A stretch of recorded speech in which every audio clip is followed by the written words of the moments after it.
This is Will. This is Alex. Welcome back to another episode of They Mostly Come Out of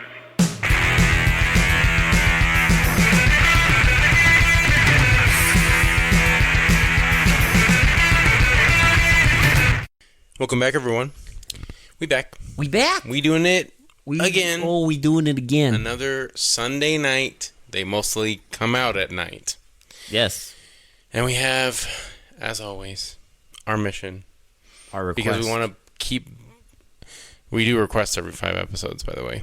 Yes. Because we want to keep this podcast going, and we love our community. Mm-hmm. So please, if you like us, please like, comment, subscribe, do all that fun stuff. Recommend us to your friends. If you think two guys just sitting in the living room reviewing bad movies is your jam, maybe it's someone else's jam too. You can recommend us.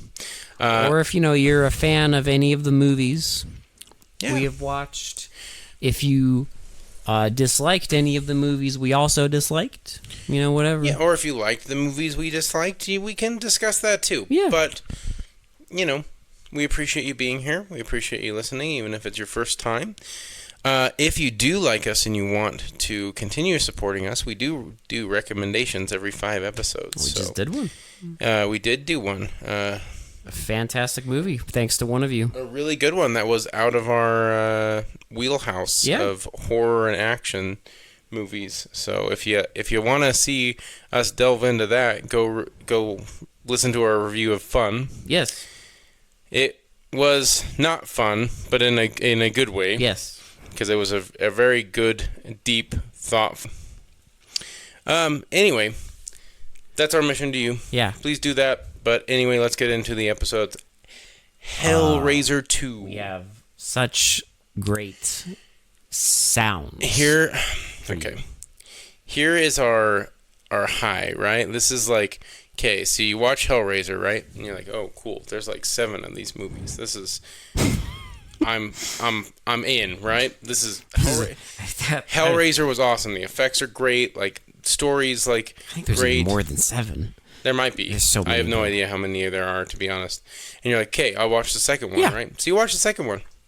Spoiler alert: awesome movie. Okay? Awesome movie. Yes. Great. This movie's fantastic movie. Like just incredible. Then you're like, okay, all right. Third one, it's a prequel. You're like, okay, well. Not really into the whole prequel thing, so whatever. And I'm speaking from personal experience. And it's dog shit. And you're just like, oh, well. 9 sequels. 9 sequels, 11 total films. This is like, personally from me, you're just like, okay, well. Yeah. The third one's shit, so, I don't know if it's worth it watching the rest of them. Mm. Then you watch little clips and you see... worse scenes or something like that, and you see clips from the other movies, and you're just like, you know what? I think I just need to stick to the 2. So with me, I watched the first one, great movie, right? And then people only really, at the time at least, only talked about the first one, and I remember seeing parts of the fourth one, which is such a good movie that the director demanded his name be taken off of it. That's how you know it's good. Yes. That's how you know the director is really proud of his his or her work, when they're like, yeah, take my name off of that, please. And I watched like the 6th or 7th one, and those movies are known for the fact that they just had scripts laying around in the dumpster, and they were like, they took them and they just attached Pinhead to it and called it Hellraiser, and it's garbage. And then a long time later, I watched this movie, Hellraiser 2. Yeah, I have seen this movie as well, and it was fantastic. Yeah. Guess what? It's still fantastic. Yeah. But really, this is interesting. And this is also... I don't know what you call this. This franchise has the same issue, kind of, that like Texas Chainsaw has, where the movie's not about Pinhead, right? And like Texas Chainsaw Massacre it's not fully about Leatherface. Well, it's also like the Halloween thing, right? Where it's like the yeah. the first two are about Michael Myers, Yeah. and then they're like, okay, well, we want to do this anthology thing. So like Michael Myers' story is over. Let's try something different. But still based around the holiday, yeah. It's still based around the holiday, and that failed miserably. Yeah, even though I like. People were salty spittoons. Yeah, if you haven't watched Halloween 3, please go watch it. Very It's underrated movie. Fucking awesome. I'm glad it's getting the glaze it deserves nowadays. Finally. Because people are finally coming around to like loving that movie, which I think it fully deserves. Mm-hmm. Anyway, we're not reviewing that movie, so. But yeah, it does have that problem where it's like the first two are so good, right? But it's not about Pinhead. Yeah, well, right, and like that's the problem. But After this, all they do is focus on Pinhead. Yes. Even from, if you've seen Hellraiser, Hellbound. Yeah. Even from the end, it has nothing to do with Pinhead. Spoiler alert. It's like a brand new demon. Yeah, because spoiler alert, Pinhead dies in this. There's supposed to be like an exploration of like demons and Cenobites and like different like parts of hell. Mm-hmm. It's not supposed to just be about. It's not called Pinhead. But they couldn't help themselves. Yeah. Is there a movie called Pinhead? Someone help me. I don't know if there is. No, but. unless they added it as a like subtitle, but they're all titled Hellraiser. Yeah, which is crazy because like Hellraiser again is not a character. It's not a character. Yeah, it's just that's just a cool name for the franchise, right? Yeah. And even this is like Hellraiser Hellbound. It's not Hellraiser Pinhead Lives or something like that. You know, Pinhead's Revenge. You know, Pinhead's Revenge or the Cenobites Return or something like that. But it becomes that thing of like, I don't know. I don't know what you call that. But I know there's other franchises that do that where it just hyper focuses on the one thing that people remember. Right. Well, and like they lock onto it, right? Yeah. And then it could either go like everyone loves it or it just fails miserably like Hellraiser. But to this, it's just funny because, again, like Pinhead dies in this. Yeah. And like watching it now, knowing the franchise and like the fucking thing, seeing this and Pinhead dying is like, imagine if like, I don't know, like imagine if Leatherface died in like a Texas Chainsaw Massacre movie. Yeah. You'd be like, whoa. Yeah. But back then, it wouldn't have been that crazy. Because it would have been like, oh, whatever. Yeah. Well, because that's not the point. Because we've even watched Texas Chainsaw 2, right? Like on this podcast. Great movie. Awesome movie. It didn't focus on just Leatherface. Yeah. It was about the whole fucking family. Yeah, and they're like fucked up underground haunted house. Yeah, it's great. Know? It's fucking awesome. That's all to say, like, Hellraiser, Hellbound, like, just watch the first two. Yeah.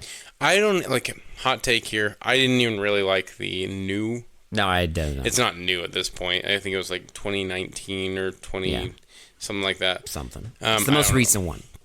I don't know. I just don't think they captured the true essence of Hellraiser. It's not fucked up enough. I know a lot of people like glazed it a lot, but yeah, it's not fucked up enough because the first one and this one are very extremely fucked up, and that's the problem too with like modernizing this because like you're in hell, like you should be doing like really fucked up shit. That's what hell is about. Well, also very importantly, these movies are about pleasure.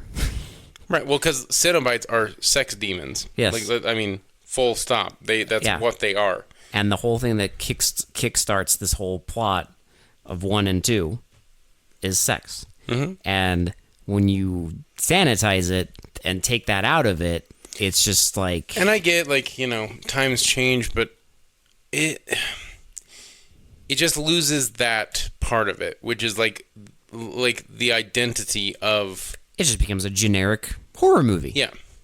With a generic demon movie.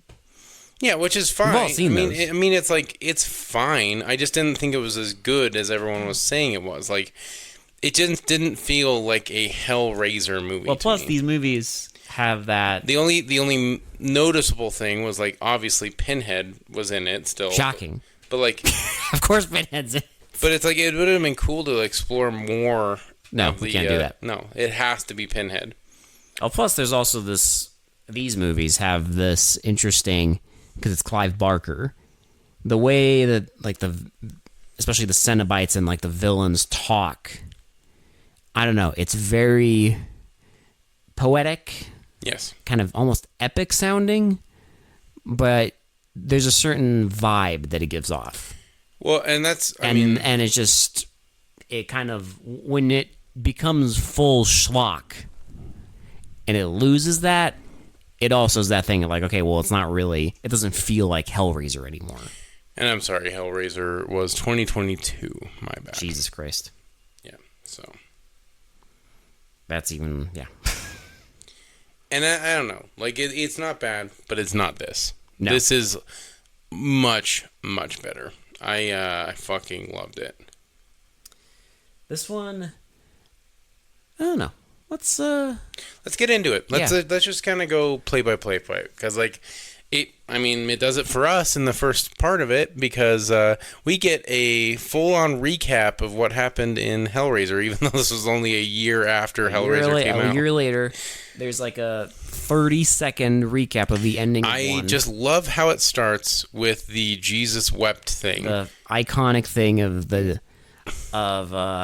Of the uncle, Yeah. like, strung up with all these fucking chains everywhere. on his face And, just, like, licking his lips, and he's just, like, smiles and says, Jesus wept, as he gets ripped in half. incredible. It's fucking insane. I love how this movie starts with that. That's the first image you see, yeah. He explodes into blood, and everything happens, and then it like, it's the last, like, sequence of the movie, basically. Yeah. And it's jumping around to her, like, seeing all the Cenobites and destroying all of them and, like, sending them back to hell, essentially. Yeah. And, Making the deal with them. yep. And then we see, like, the aftermath, like, you see, like, the bloody mattress of, like, the Crime scene, yeah. yeah. It's, like, the evil, like, ant, evil ant's bed and shit like that. And so, we're in a mental institution. A psychiatric institution, and we see a doctor operating on someone's brain. And he's talking about unlocking the mysteries of the brain. And he's, it seems, it's kind of weird, but It seems weird, but like you don't think he's like a bad guy. You just No. think he's kind of eccentric and like kind of weird, but that's about it. But he has this like spinning blade, which plays in later. Yeah, pay attention to that, obviously. He uses that to basically scramble this woman's brains. Yes. And there's like this guy who's kind of like a junior doctor who's working with him. So they're like, okay, well, we're gonna go talk to he's like, I don't know what's going to be unlocked in this next patient's brain. Yeah. And of course, it's the survivor from the first Hellraiser. Yes. What was her name? Christy. And she, no one believes her because she's already told them everything. And of course, they're like, demons, portals, what the fuck? No. Yeah, they're like, no one's gonna believe that. Like, even the detective was like, you need to start telling us the truth because you were found in a house with a fuckload of dead bodies. Like, what the fuck happened? And all she keeps talking about is how there's a mattress covered in blood. Yes. And you have to burn it. Get rid of this mattress. And the doctor hears it, and he kind of makes a note of it. But, the junior doctor is, like, sympathetic. I do love how quickly this movie just establishes all of our characters and then gets right into the fucking show. Yeah. They waste no time because the junior doctor is talking with her and kind of thinking, like, she's making all this up, but she's obviously traumatized, so there has to be something going on. Yeah. Right? And so he goes to talk to the main doctor, but he's on the phone. And he's like, no, like, if you can you have to get that mattress and you have to bring it to my house. Not the hospital. Not the hospital. I also love, there's a couple scenes of him going in an elevator, the main doctor, and he presses the floor for maintenance. So it's like, floor 2, floor 1, basement, and then below that is maintenance. And you're like, maintenance. It's fine. Like, okay. I don't know why he's going to maintenance, but sure.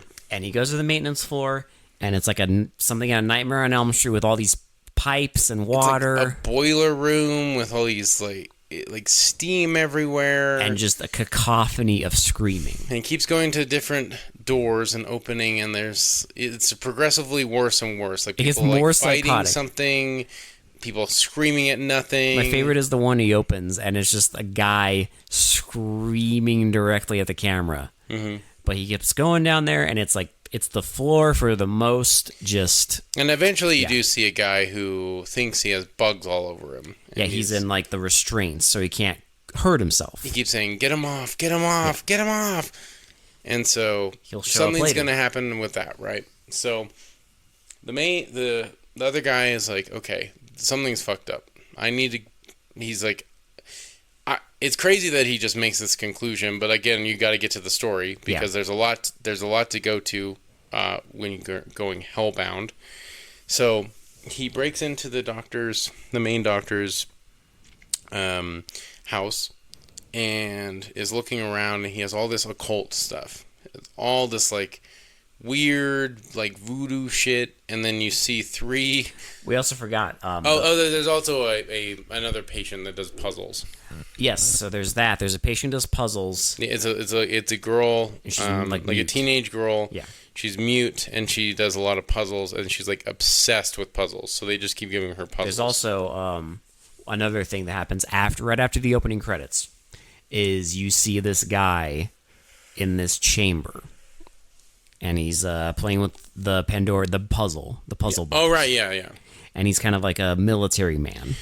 And it's like in this bunker, and a bunch of chains. He opens it, and like everything darkens, and a bunch of chains like start whipping him and like scratching his face down into like a grid pattern. And you're like, it's him. And then you see another demon like put a bunch of nails into his head, right? So you get like a quick 1 minute like origin. This is what we needed. Okay? Yeah. Because 3 is like an origin story for Pinhead, because again, that's what they're focusing on. This is all we needed for Pinhead. Yeah. This is all we needed. Yeah. It's just some guy like in the military found like this fucked up box and was like, I'm gonna mess around with this thing. Yeah. He messed around with it and became a Cenobite. That's it. Yeah. And it's like, and you can fill it in the blanks. Like maybe he found it on like an archaeological site. Yeah, or maybe he was like a messed up guy too. Because he has like desert camo. And like stole it off someone, or, because Cenobites tend to be people who have done something really messed up in their lives. Like in the first one, it's, the fucking fucked up uncle. Yeah. And he's just getting his rocks off. Right. And he finds this thing at like he finds it like a flea market or something. Yeah. But, he's, he escapes, and that's their whole thing. Right. So the doctor... But the doctor has a picture in his study of Well, because he's been studying the Cenobites. He even has like 3 puzzle boxes. Yeah. I don't know what they call them in the Hellraiser universe. I'm not like... I keep wanting to say Pandora's box, but... I'm not super deep into like the lore, to be honest. I know. Crucify me in the comments if you want to. But I've only seen the first 3, so like I'm not like super into everything, and I don't watch like the first Hellraiser all the time. Lament Configuration. The Lament Configuration. Okay. Yeah, and I think that's officially from the book. Yeah. But, he has 3 of them, and the junior doctor's like looking around, and he's like, okay. Also, there's the mattress in the middle. The bloody mattress in the middle of him. So he's like, okay, this is fucked up. So the doctor like starts unlocking the door, and so the junior doctor's like, oh shit! Like he gets behind the curtain, and the main doctor brings in the bug guy, and lays him on the bed. And I cannot believe a studio greenlit this scene. This scene is so. It's so like mean-spirited. It's mean, and it's very violent, and I love it. It is incredibly violent for like an 80, like for an 88. A sequel. Like yes, obviously this movie's rated R, but like this is pretty violent for even like R standards. Well, it's just like it's so. I don't know. The tone of it is just incredible. Because he gives the bug guy a razor. Well, you see like him like he takes off his restraints, and he's like, and the guy's like chest and body's covered in like scratches and stuff. Yeah. So he's already like fucked up. And you see it from his perspective. He's covered in maggots and worms and all these like bugs and stuff. And so the doctor goes into a drawer and gives him like a shaving razor. Yeah. And the guy just starts going to town on his own body. And it's just him slicing himself apart. Mm-hmm. And it's fully on display on screen, and they do those like perspective shots where he's like slicing his chest, and it looks like there's just bugs everywhere. Mm-hmm. And but then it cuts back to like the real footage, and it's like him just slicing his chest into pieces. When he's like laying on the bed and just like slicing himself, there's blood everywhere. And it's getting bloodier and bloodier. And then you see two arms just protrude from the fucking mattress and wrap themselves around his like chest. And then two legs, and a face starts coming out. Mm-hmm. And this effect is so well done.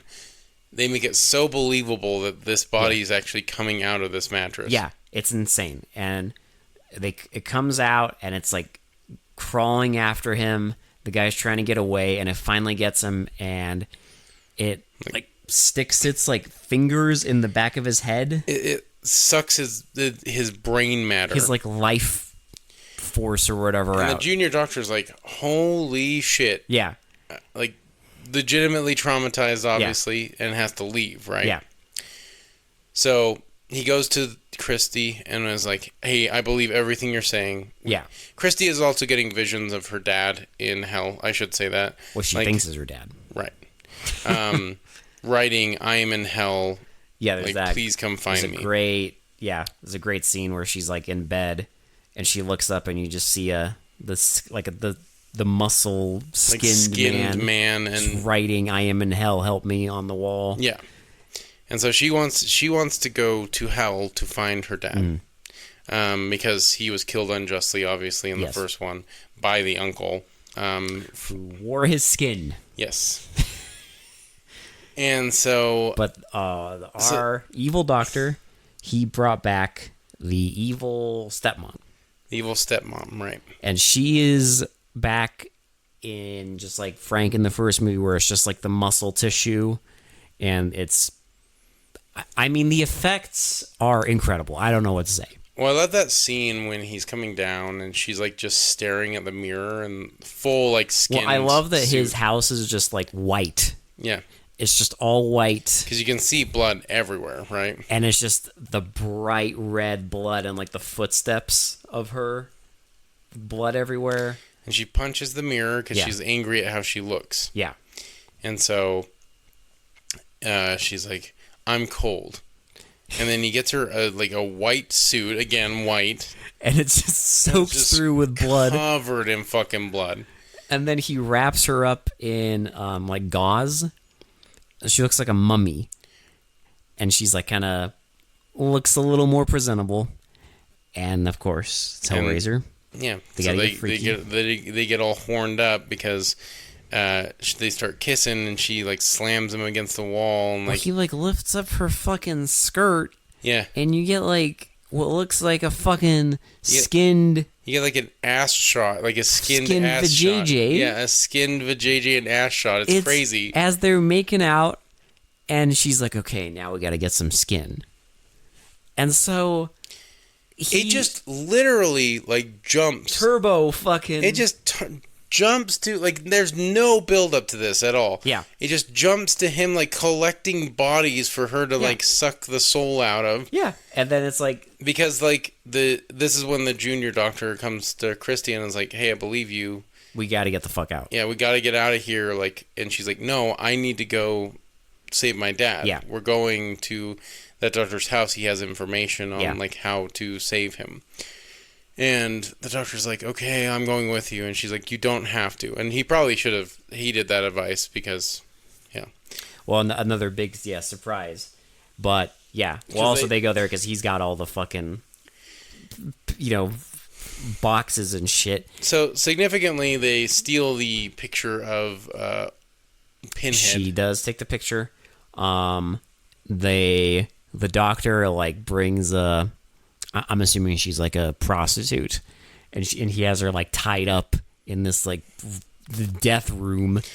and you see the stepmom is finally complete, right? Like has almost. From what you can tell, she looks complete, but then you find out later she's missing like a little piece. Yeah. But yeah, she like sucks the life force out of this woman as the camera does like the 360 around the room, and you see all the other like bodies that have already been sucked dry.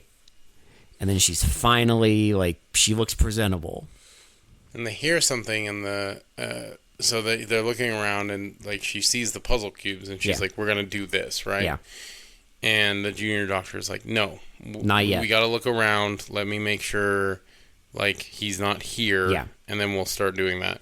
So he goes upstairs and gets trapped in the room with the. Well, he's like about to open the door to go in that room, and he just has that like feeling that there's some fucked up shit in there, and the stepmom shows up. Yeah. And she's acting like, you know, she's like, oh, this is like terrible, and like he's crazy. Like, are you sure you want to go in there and see what he's done and stuff? And the doctor's like, yes. I don't know why he does that, but he does. Well, little does he know. And then he goes in. Oh, he also asks her, like, did you see it? Meaning, like, did you see the fucking thing that came out of the mattress? And she is the thing. It's like, you're talking to the thing, said thing. But, you know, now she doesn't look like a fucking skinned muscle woman. So he goes in there, and it's a bad time to be a junior doctor because he gets the fucking soul sucked out of him. Yeah, she closes the door, says, come to mommy. Yep, says, say la vie to mommy, and fucking sucks the whole fucking life out of him. And it's like, you see her back is missing, like, the skin just a little bit. And when she starts sucking his life force, like, camera pans around, and her back is completely fixed. She's fully formed. And he's done for. It's kind of crazy they introduce him as like kind of a main character, and then or at least someone who's gonna like and then almost be a secondary, and then almost immediately and then kill immediately him. Boom. Yeah, he's like immediately dead. Yeah. And so she the Christy thinks she hears him and goes upstairs too and sees the evil stepmom, and then gets knocked out. And then while she's knocked out, the doctor brings the puzzle master into the room, and to he's like, unlock the gates to hell.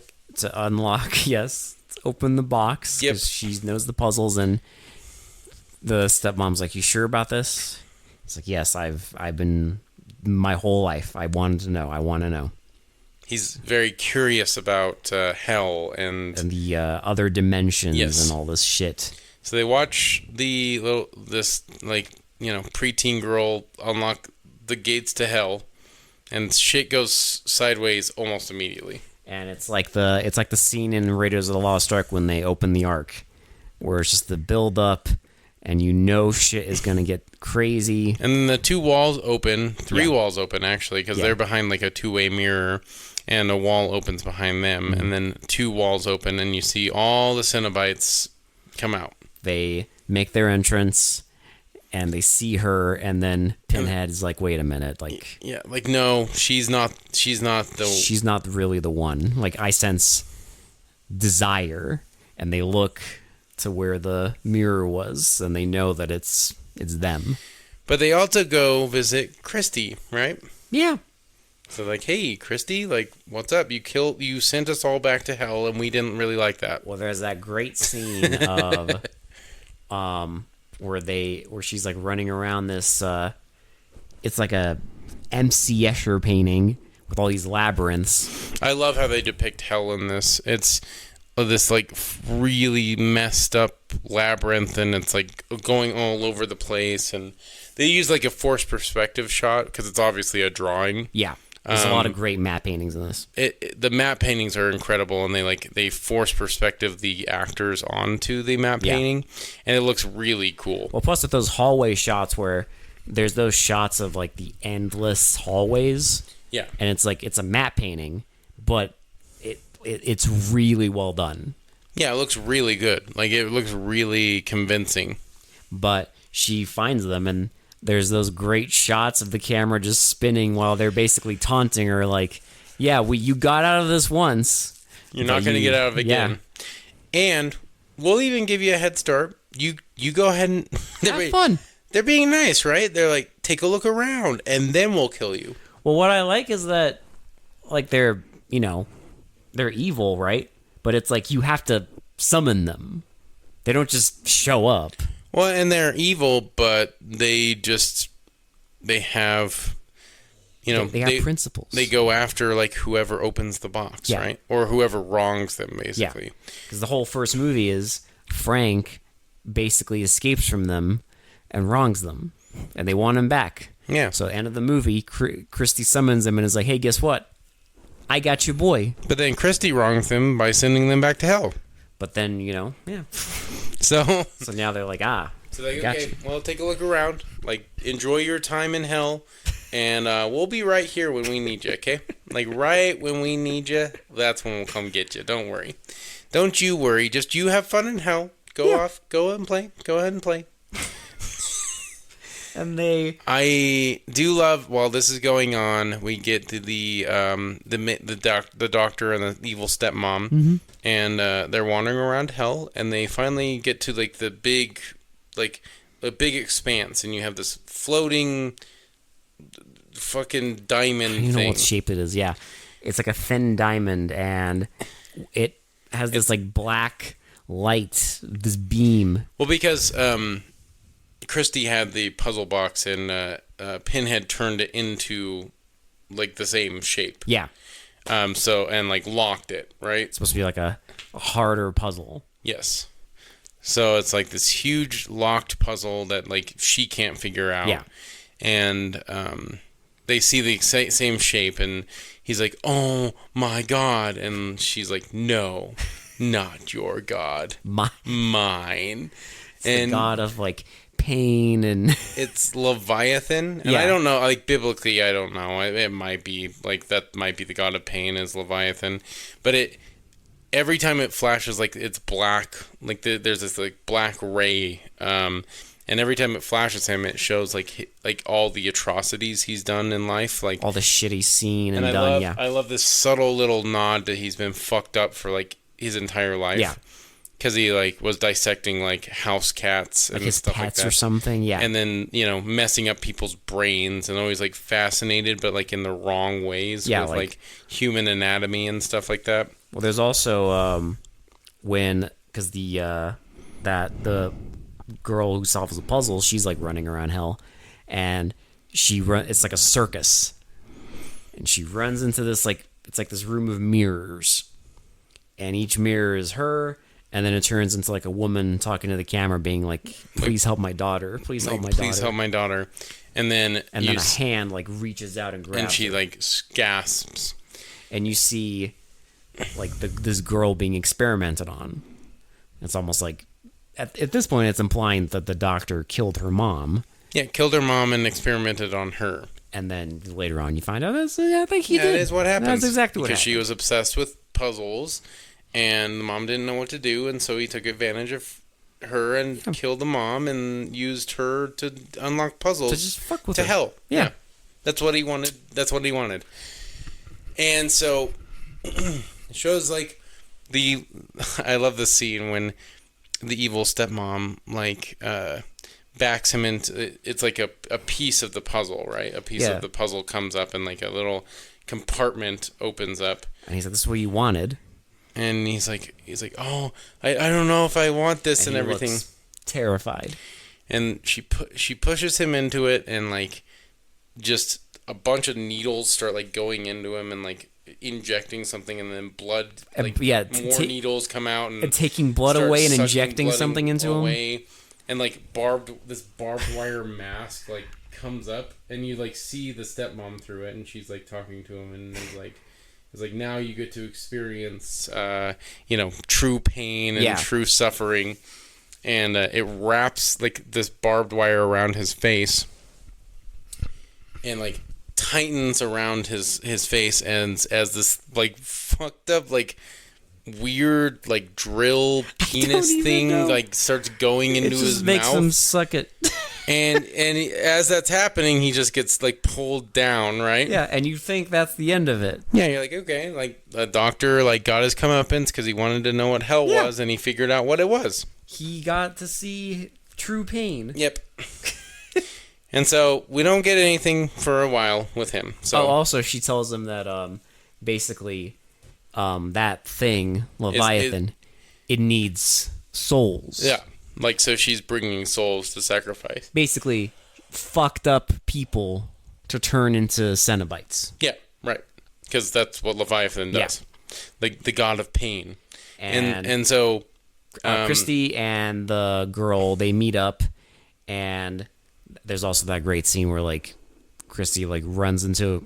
She thinks it's her family room, and she starts looking around at all the pictures, and they all start filling up with blood. And then, like, cockroaches everywhere, and it, like, tips over and explodes over, and, like, everything goes up in...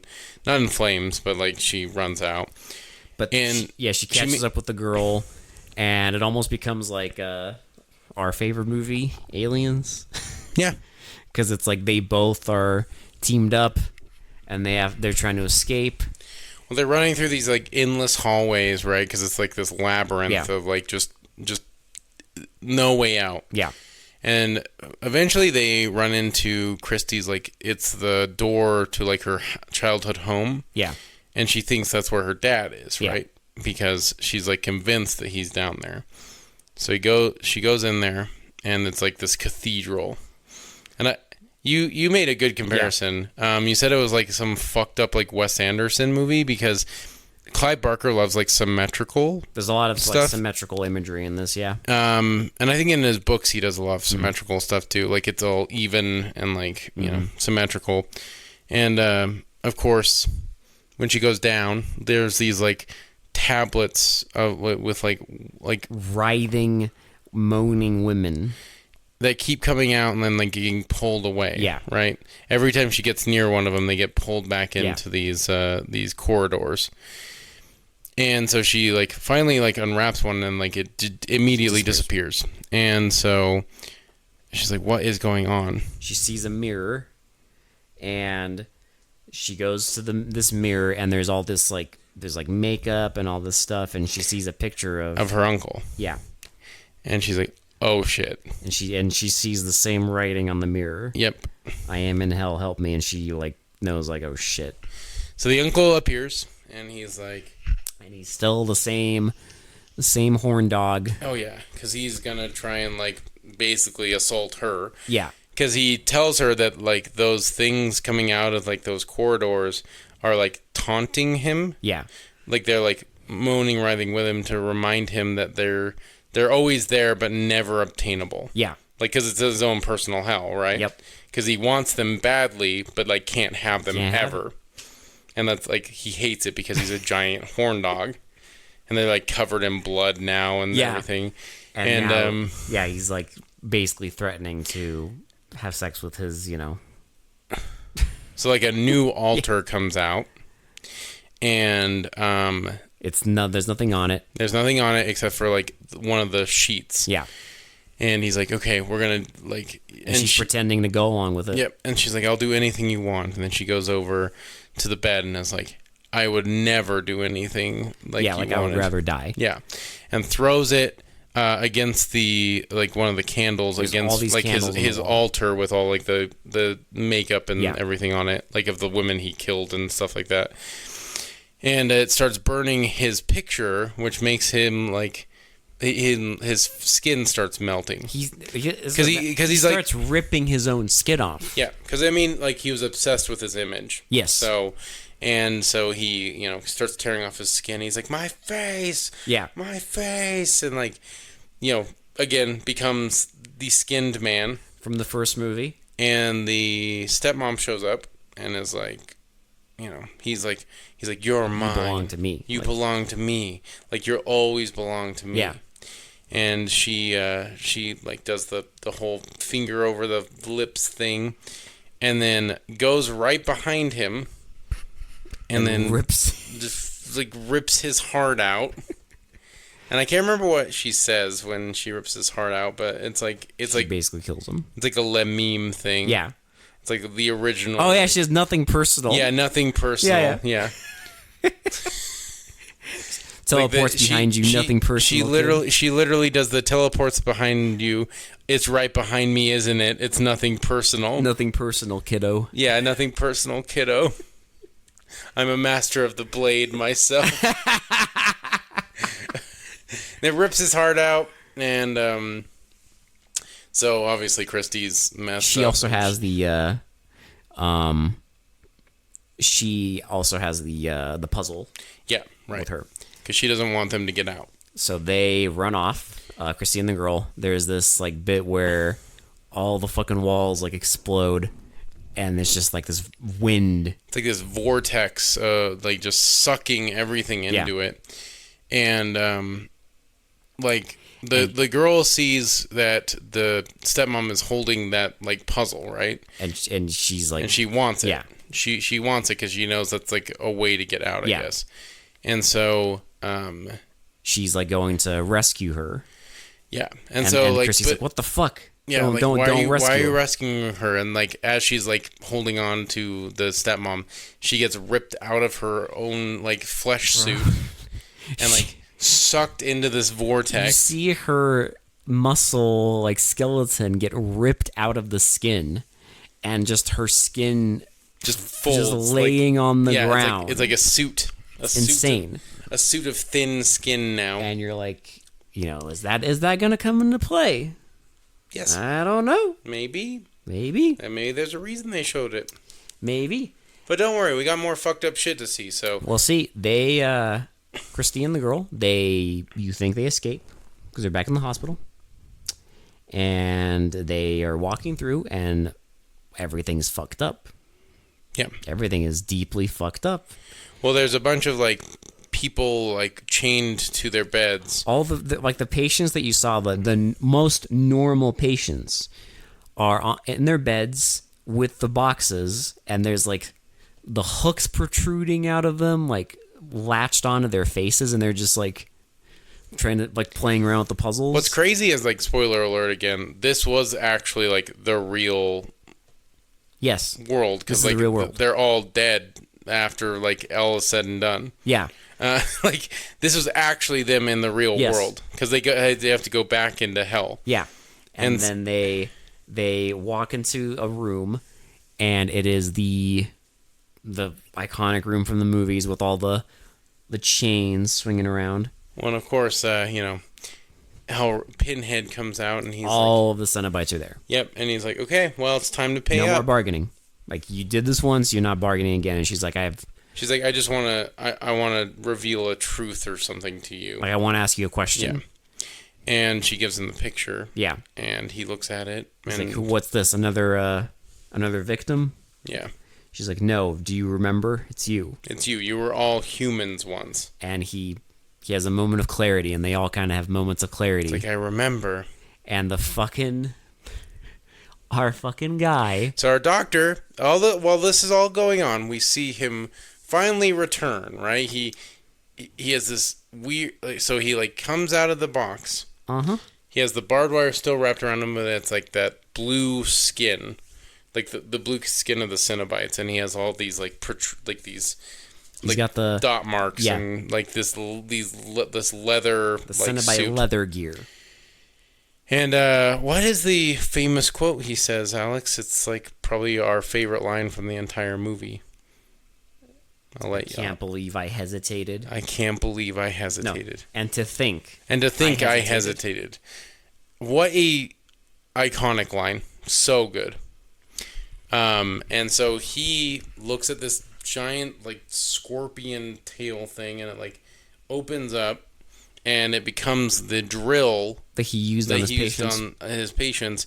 And it like connects itself to his head and like drills into it while he's like screaming in pain. And it's still not even the final thing, because there's a part where he like comes into the hospital. Yep, and he's like, the doctor's in. He's like floating on this thing. This is like insane effects. Yeah. I cannot stress to you enough how crazy the effects are. Insane this is. I love it is such cool imagery. Yeah. I love it. Well, it's so insane to come up with this because Well, it's like a guy covered in barbed wire and leather being held up by a drill, like a messed up scorpion-tailed drill that's made out of skin that basically looks like a giant phallic because object. it's Clive Barker joint. Because it's Clive Barker, so he loves that shit. And he's being held up, and like he reaches his hands out, and he makes all these doctor announcements, right? He's like, I think it's time for all your checkups, and he does like doctor one-liners. Those memes, yeah. He's It's like, so weird. well, he goes like the patient is like, oh, it's terminal. The solution, amputation. Yeah, and he like reaches his hands. and these tentacles come out, and they're like, they can become different Whatever things. you want, yeah. Like eyeballs, they become fingers at one point. One of them becomes a flower, like remember? a flower. There's one that becomes like a drill again. Yeah. And they mostly become scalpels. Yeah. So he starts like cutting all of them and like amputating Yeah, all yeah. their limbs and stuff. See hands flying around. And then he gets to the Hellraiser room, right? Because Yeah. this is where we finally like all the Cenobites meet up. And Pinhead's looking at the picture and like kind of having that realization, doesn't know what to do, and the doctor comes in, right? And was like, I'm here to collect. I'm taking over. Yeah, like I'm the Cenobite to end all Cenobites, basically. And I want these two. I'm taking over. Yep. And Pinhead doesn't like that, and neither do the Cenobites, because they've been ruling over this part of Doing this hell for who knows how long. who knows how long. So they start fighting, but they're no match, obviously, because they hook the chains onto him with the hooks. and then he cuts all the chains off. I don't know. I love the way it's done. It's just like him just cutting all of them off, and then he throws the scalpel like tentacle things at the one Cenobite with her throat opened up, and like the needles going into her cheeks. And she becomes human. Yes. There's the large rotund one. Yes, the large rotund one with like spiked teeth. He becomes a human again. The chattering one. It becomes like a kid. He looks like a kid, yeah. It looks like a kid. Just fucking crazy. It's like so insane. We also forgot to mention the fact that like that one part where she sees the baby. Oh, yeah. Remember the stepmom and her like exploring hell, and she sees like the baby with like the sewn up mouth, the sewn up mouth and stuff. You see it again at the ending on the weird fucking like obelisk, pillar thing. of pain. And so like he like zaps Pinhead a bunch, and each time he zaps Pinhead, he becomes more and more human. And then he looks over. He almost looks like, I guess they were trying to go like, because he almost looks sympathetically at no, yeah, he's almost like, Kristen. Go ahead, like, yeah, like, hey, like, run away, like, you need to get out of here. And so almost like you need to get out, but also maybe like sympathetic of like, she reminded him of what he actually, like his humanity, basically. And the doctor, of course, slits his throat, and Pinhead dies. Pinhead Pinhead dies in this movie. He dies. There's 7 Pinhead movies, or 9, or however many 11 in this franchise. 11, whatever. They all have Pinhead, but Pinhead died in the second one. And it's like unmistakably. So make that make sense. He turned back into a human and died. Unmistakably dead. All the Cenobites did. Yeah. The ones that we see in the movies, yeah. But, yeah. And so, like, this is it. He's the new big bad. Yep. So he's controlling hell. Well, I mean, Leviathan is, but like he is like the new boss Cenobite. Yeah. So they're back in hell. They find the skin pile, the stepmom's skin, and they see the puzzle, right? Yeah. So they go out into where Leviathan is, and it finally like strikes the beam towards the girl, and she sees what happens basically, because she sees the doctor kill her mom, and she was experimented on because she was like way too obsessed with puzzles. She'd solve any puzzle.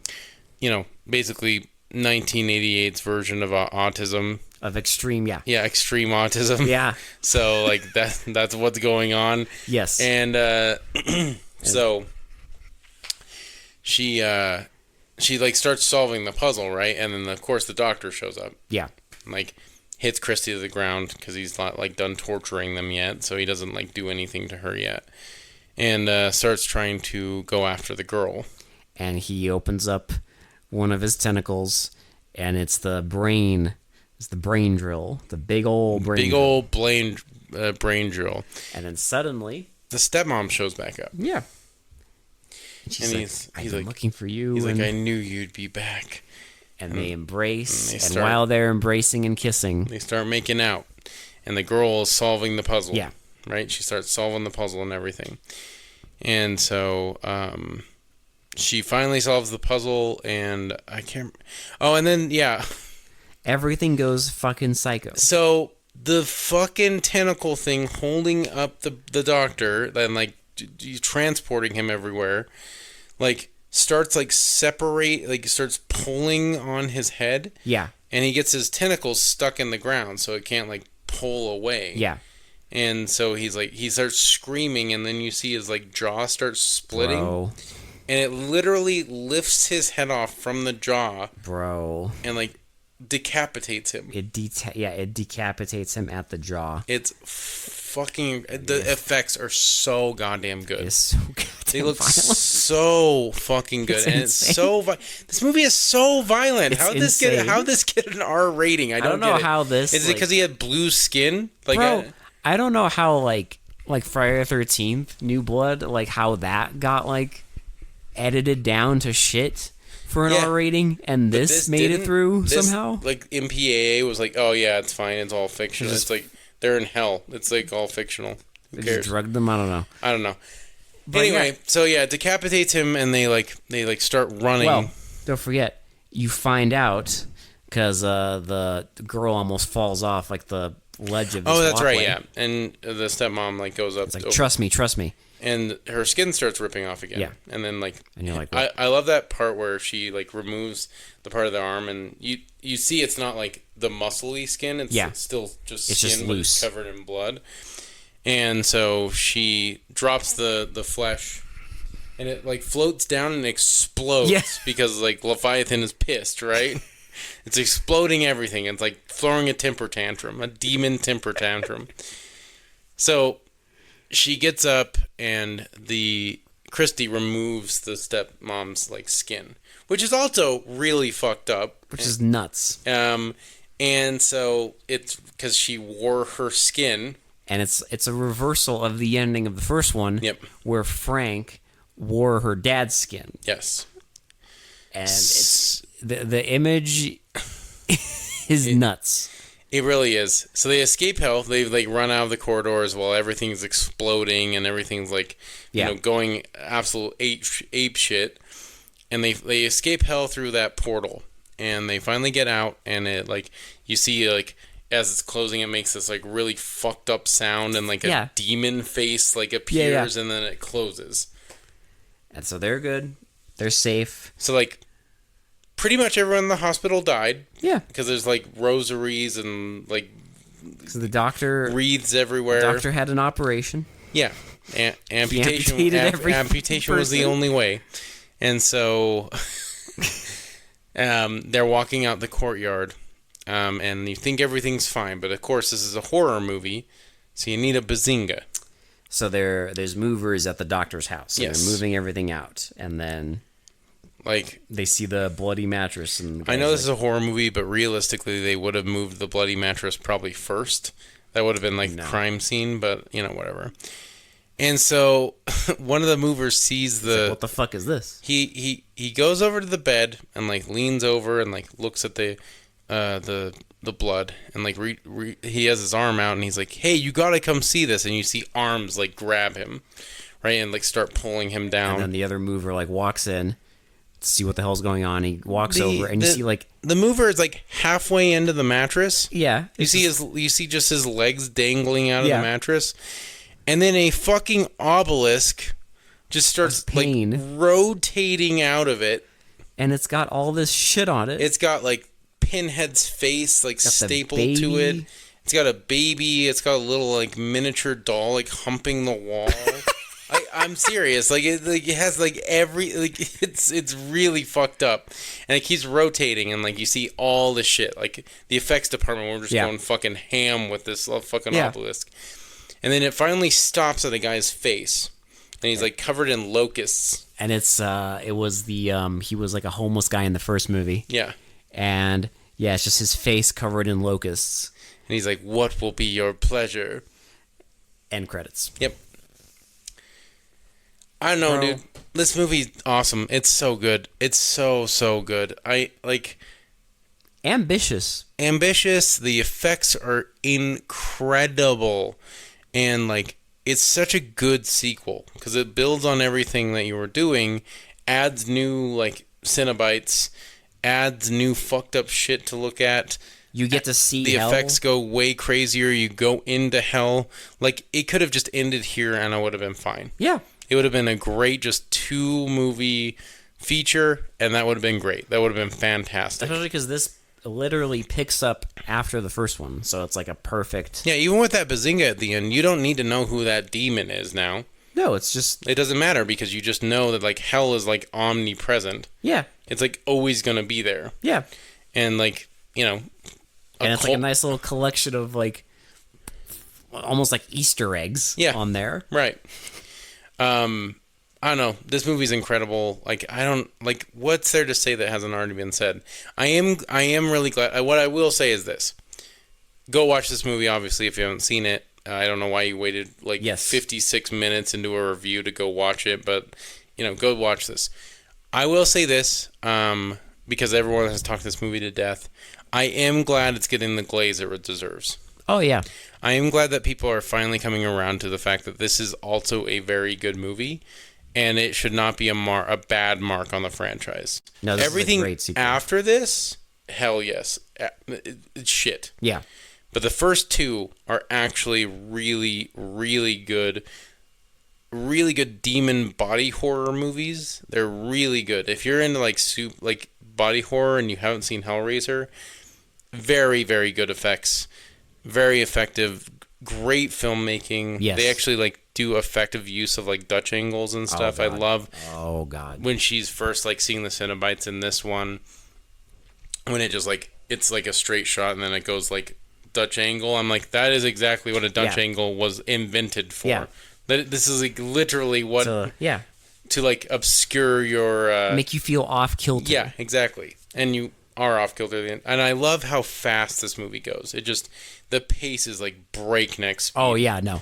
There's no dragging in this movie. It just goes. It just goes for it. Even before our characters get into hell, the movie's already batshit insane. Oh yeah, absolutely. It just doesn't slow down for 1 second. It's just a fun hell ride. It's so fun and so cool and so effective, and I'm trying to be more nuanced, but it's just a really fucking good movie. Yeah, I mean, look, that's all. It's Hellraiser. I don't know what to tell you, bro. That's all it is. It's Hellraiser, and it's fucking awesome. Go watch the first 2 Hellraisers. Yeah. Shitty to pretty to fucking 10. The fucking, I don't know.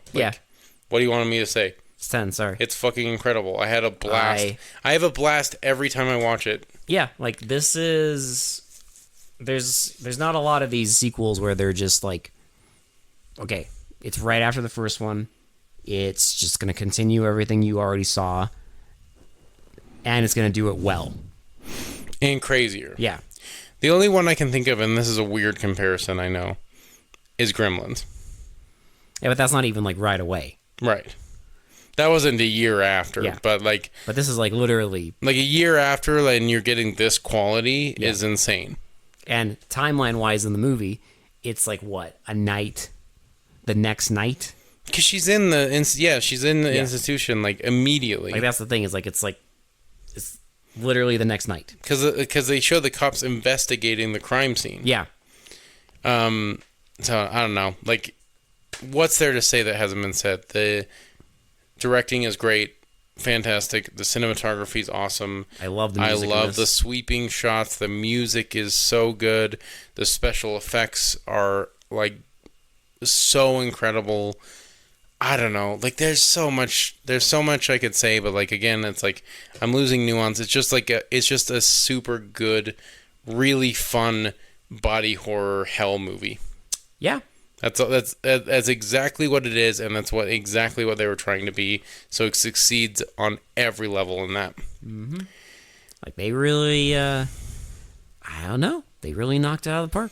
Yeah, they really did. It's fucking incredible, and I don't watch this movie enough. I need to add it to my rotation, but I think I will start doing that because it's been a few years since I've seen it. But yeah, I mean, and both of them combined, they're both like hour 30 minutes.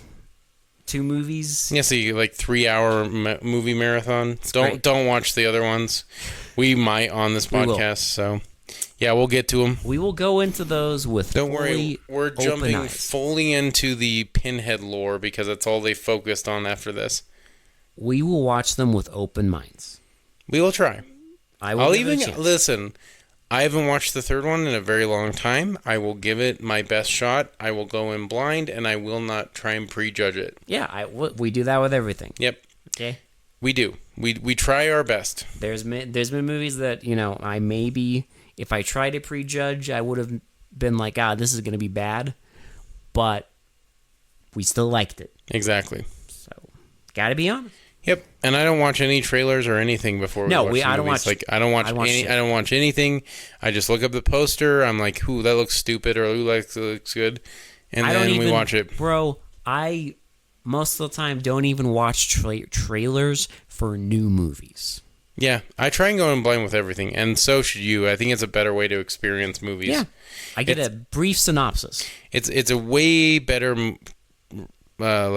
It's a good gauge to find out if you actually like movies without like a critical like bias, right? Because you're walking in, you don't know anything about the movie. You just know the poster looks cool or whatever, or and maybe you love it, maybe you hate it, but it's like at least that's your opinion. You're not like looking at a bunch of reviews before you go into the movie, a 3-minute trailer, and knowing exactly what it's about. And it's fucking just pre-ruined for you. Yeah. It's better to experience movies blind. So, yeah. Anyway, we won't get on that soapbox. But go watch Hellraiser 1 and 2. They deserve it. They deserve all the love they're getting, and I love these movies. Mm-hmm. And Clive Barker is an incredible author. If you like books, yes. Hellbound Hearts are fucking awesome. Books of Blood is great. Cabal. All of it is good. I like Clive Barker is just a really, really cool guy. So yeah, that's all I have. Yeah. I think we're done glazing it. 10 out of 10. Hellraiser 2, Hellbound. Go watch it. They mostly come out at night. This has been Will. This has been Alex. We will talk to you all later. Bye. Bye. To think I hesitated.